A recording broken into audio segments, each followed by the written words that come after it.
Good day, everybody. Welcome to Unscripted. You are a part of New Hope Online's weekly conversation with people in our community or in our church. And we thank you for joining us today. If you are on a platform right now where you can stream us live, you will notice that we can have a comment section. And if you would like to join in on the conversation with some questions, you are feel free to. You're welcome to. We have moderators online to help you out with that. And we thank you for joining us today. We are here every Wednesday at 12:30. So make sure you like and share. And when you see the replay again, like and share that as well. We replay it throughout the week, but we are live right now. You know, it is simple. There is a need, and we are called by Jesus to serve the need. But the coordination and process to meet these needs can be very overwhelming. But today we have a person with us who not only meets the needs, but in my opinion, is essential to the service in our community. And she uses just strokes of brilliance in keeping committed to serving our community. And she has a heart of gold, and she is just an amazing individual. She is the director at ECHO, which stands for Emergency Care Help Organization of Brandon. And she is with us today. Eleanor Saunders, welcome today to Unscripted. Thanks, Chris. Thanks for having me. I really appreciate it. Thank you for joining us. Before we get into sort of the nitty gritty of what you do and what ECHO is all about, why don't you tell us a little bit about yourself, where you come from, and maybe how this came to be with you and ECHO? Sure. So I grew up in the Midwest in Indianapolis, Indiana, on the really rough side of town. And so even though I would not say my parents were struggling with poverty at all, I grew up around a lot of kids and families who were. At the age of 16, I gave my life to Jesus and was radically saved. At 17, I went into a homeless shelter for the very first time to do kind of like a shadowing program with my high school, and really felt at that moment the call of God on my life to commit my life to serving the poor and to go in a full-time ministry. So that has kind of dictated the rest of my life, to be totally honest, as it should. And so anybody who even went to high school with me, it's no surprise that I would be leading an organization like ECHO. My whole adult life, I've just wanted to pursue that call that God has on my life to just serve the poor, serve them well, and create opportunities for people to truly provide for themselves. So that's just a little about me. I'm married to a pastor. Mark, he's the pastor at Bay Life Church, and we have 3 adult children who are 24 and 25 and 26. So that's my life in a nutshell. Yeah. You were busy. Yes. You were busy. Yeah. So when I think of ECHO, I kind of think of it as sort of the hub, the upfront organization for our community. I mean, we have so many other organizations that are specific, but ECHO is really just sort of upfront. How does it work? I mean, I know the premise, but let's just say that I'm a person who is in a middle of a crisis or struggling. What does ECHO do for me? Okay, so you would come and check in, and immediately we want to address that immediate felt need. A lot of times that's emergency food, that's emergency clothing. It could be, I need a connection to affordable housing today. I need to know how to find subsidized childcare for my child today. Whatever that is, we try to address that immediate felt need right off the bat. If we can be successful in doing that, it lowers the stress level almost immediately. So then we can really have very good, poignant conversations with our neighbors about those deeper issues. You know, a lot of times those emergency needs, they're just a symptom of a much stronger underlying situation that's happening. And so we try to get to the root cause of the hunger or whatever it is. And then we want to address those needs, whether it's lack of education, lack of employment, needing to know how to, handle finances, personal finances, It can be a myriad of things, but we really want to get to the root of the problem and not just treat the symptom. So that's Echo in a nutshell. Right. It's not a Band-Aid. It's a No. healing process. It's a cure, Yeah. hopefully. It's stitches Yes. and a Band-Aid. Yeah. Right. Exactly. Good way to look at it. And you do so many outreach events and projects and stuff like that. What have been some of the successful ones, and what have you been able to do in this past year? Okay, so this year was crazy, just like for anybody else or any other business or organization. But the really cool thing is the community was really strong in their support of what we were doing. And so we never shut our doors. In March, we sent 95% of all of our volunteers home, but my staff was amazing. There were 10 of us on staff at the time. Everybody just rose to the occasion. We kept our doors open. For the first 5 months, we just served food. That seemed to be the biggest need. People just needed food. It was a really scary time.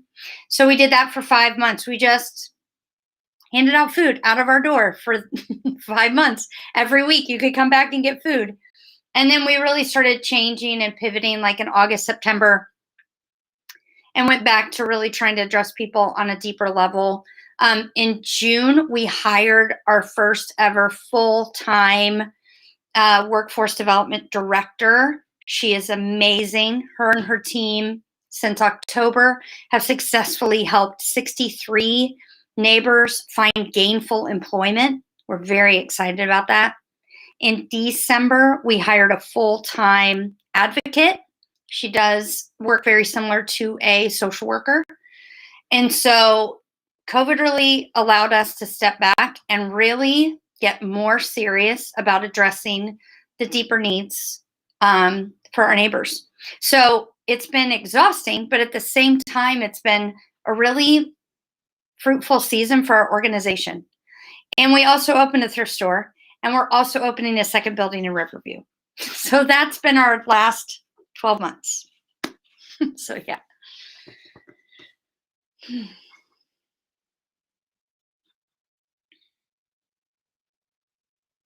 Are you there, Chris?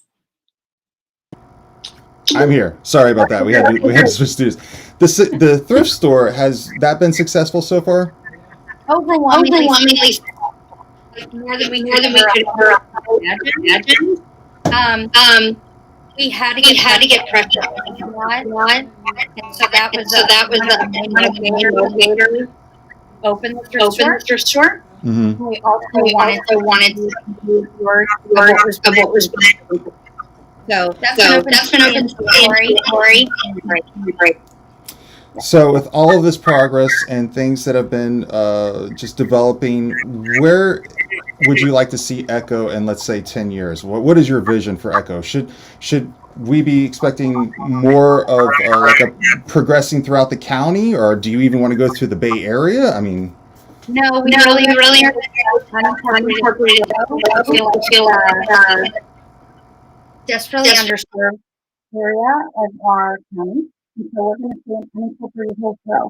We only serve 2 zip codes in Tampa. That would be 33610 up by the Water Rock, and 33619 is Travis Village in Claremont. We serve those because they have our community. But we serve 18 zip codes. The long-term vision is to open one more outreach center in East Tampa. That would create a triangle for us in unincorporated wholesale. We feel like we could use our 18 zip codes to the fullest if we had one more outreach center. We're looking at that in the Florence area. And then we would also like to open a nonprofit motel where we can provide emergency bridge housing for our neighbors in need. It would be a place where they could come find immediate shelter while we connected them with long-term solutions. So that's what we're working towards. The motel especially is a gigantic undertaking for us, but it is definitely a work worth doing. So that's where we're going in the next 10 years. are seeking volunteer help. I know we try and help out as much as we can. I know you have a lot of people come forward and try and serve as much as possible. Where is the biggest need for your volunteer opportunities? Right now, we really need volunteer social workers. Anybody with a background in social work, we need help with that. We're building that department. We could also use people who are bilingual. We are desperate for bilingual volunteers. We often will go a whole day where I would say 75% of the families, especially in the Riverview campus, they're only Spanish speaking. So we could use bilingual volunteers, and we could also use volunteers who have a social work background. That's our greatest need right now. With everything that you've done, you've been hailed by Tampa Tribune, Fox 13. You've been given the title of hometown hero. How does that make you feel? Humbled. I mean, there's so many other people doing so many other really cool things. I mean, I'm glad if anything like that could bring, attention to our mission, but it's a team sport. I mean, the Christian walk is a team sport, right? And I feel like Echo is a team sport. My team is amazing, and we all work together to make it happen. So that's how I feel about that stuff. Very humble. But it's awesome. It's awesome to see somebody getting some recognition for that, because you do a lot, and you do spark a fire for other people to start to burn, and I think that's amazing. Thank you. Let me ask you this, just to get kind of on a sort of emotional level with you. What does a bad day for you look like? What does a bad day look like for Eleanor Saunders? When I can just become like overwhelmed by it all. That's a bad day. Yeah. When I get my focus off of God and his provision and his faithfulness, not just to Echo, but to me, that's a bad day. Because there are some people who come to us, and as badly as we want to help, we can only help them so much. And generational poverty is incredibly challenging. And so a bad day for me is when I forget that it's not dependent on me. It's the strength that God provides. It's his wisdom. It's his provision. But when I take too much ownership over what we do or over this organization, that's a bad day. And I bet it's hard not to leave a lot of what you do and who you deal with just at work. I mean, it comes home with you sometimes too, whether you like it or not. Sometimes whether you like it or not, yeah. Yeah. Yep. What are the days that are phenomenal for you? Like, wow, out of the park, that was a great day. Okay, so like just this week, we had 2 phenomenal days. So one was we had a funder who like dropped us 6 years ago and just re-engaged with us in a big way, on Monday. That was a great day. Yeah. But yesterday was a phenomenal day. It's those days where you hear stories and you're like, everything we're doing is working. Like, our team understands the story. Everybody's working together. It's a good day. We had a guy come into our Riverview office. He learned about our workforce development, our job coaches. He came to Brandon, met one-on-one with our lead advocate. She took him next door to meet with our Diane, our director of workforce. She had just spoken to a guy that was hiring from the port, who was at our thrift store, who saw our poster about jobs, who talked to our store sales associate, who gave him the card. He connected with our job coach.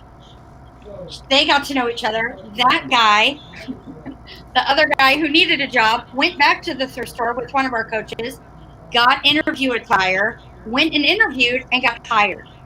Wow. That's a good day, right? Yes. Somebody was at the thrift, saw something. Our sales associate got the info to our job coach. The job coach made the connection. Then a guy came in who needed work desperately, was given clothes, a resume, everything he needed, was connected back to the original guy, and now he's working. So If he's working, he won't need to come to our food pantry. Mm-hmm. You know what I'm Yep. saying? Like Yeah. that's a very, very, very good day for Echo. Yeah. So Absolutely. yeah. I got to ask you too, because you bring up so many success stories, and that is truly a success story and a good day as well.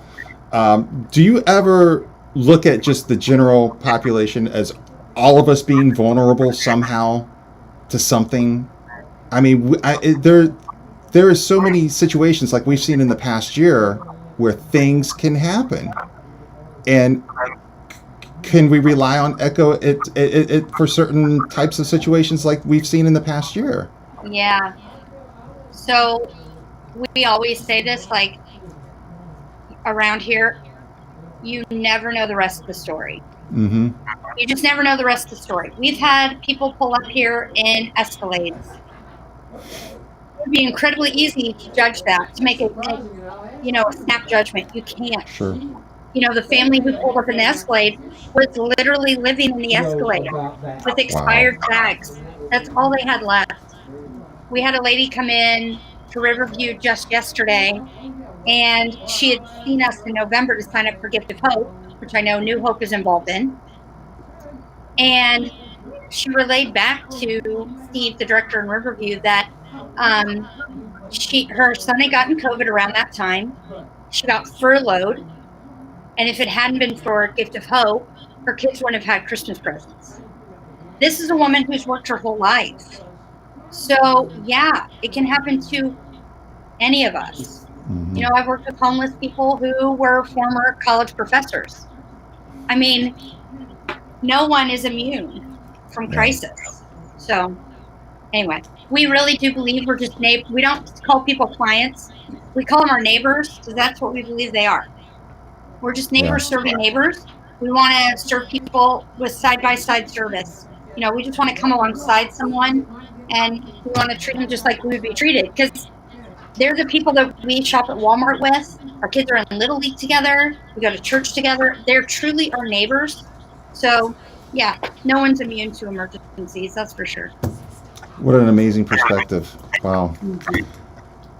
Listen, I got to tell you, I want to thank you so much for joining us today and just spending Sure. some time with us, giving us your story and letting us know a little bit more about Echo and just your who you are in your day-to-day operations. I think it's very important for people to hear more about it and to understand what it's like to see it from your eyes. So I appreciate your time.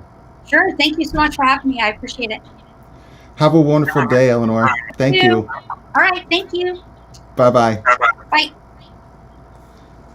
And thank you for joining us on Unscripted today. We will look forward to seeing you next Wednesday at 12:30. Until then, be safe and be of God.